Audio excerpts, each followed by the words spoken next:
Hi there, I'm Marianne from DynamicProposals.nz. I'm here because I believe any business, large or small, can put together a great winning business proposal. You don't need to be a bid writer, you don't need to have a sales and marketing manager. With some good advice, a good process and access to the internet, you can do a great proposal yourself. Welcome to Design Tips for Winning Proposals, Part 2, Style Guide. The first is the colour palette you're going to use. If you already have a brand guide from your organisation, try to use those colours. Also, the colours of the buyer are very important as well. Typically, a colour palette for a business proposal has 5 colours: 2 dark neutrals, 2 paler neutrals, and 1 accent colour. But this can change depending on your brand and the buyer's brand. But the important thing is that you don't use 100 colours, you use a selection of colours. Think about your page style. Is your page in 1 column, 2 columns? Is it portrait? Is it landscape?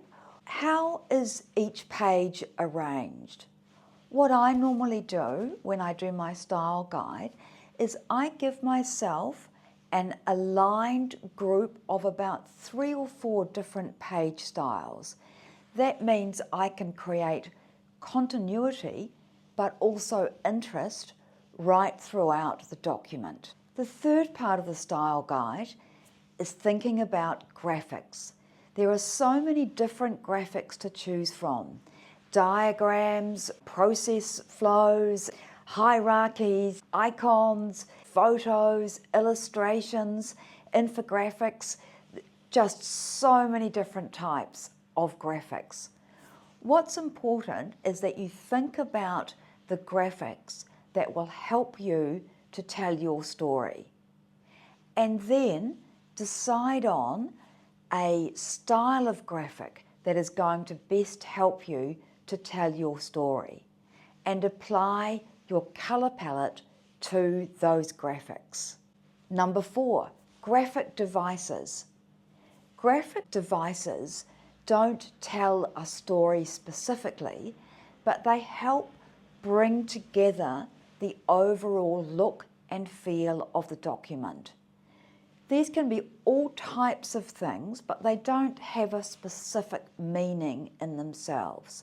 Sometimes they might be a simple line, they could be a triangle faded into the background, all number of different things that give the document an overall professional look and feel.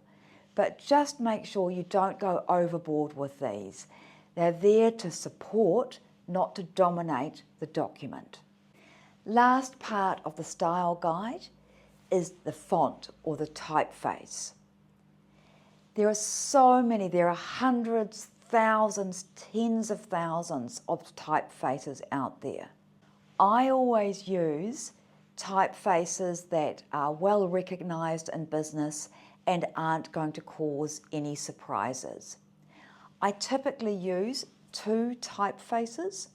I use a serif typeface for my words, for example, Times New Roman. A serif typeface is the one that's got the lines on the ends of the letters or the wee curls. A sans serif typeface is the other typeface that I use, and I typically use that for headings and when I want something to stand out or when I haven't got much room. These are the ones without the lines at the ends of the letters and are usually very simple and very modern. Also within typefaces, think about the size of your headings. Each heading is typically 4 points larger than the one below it. And very last point, be consistent in your use of underlining, bolding and italics.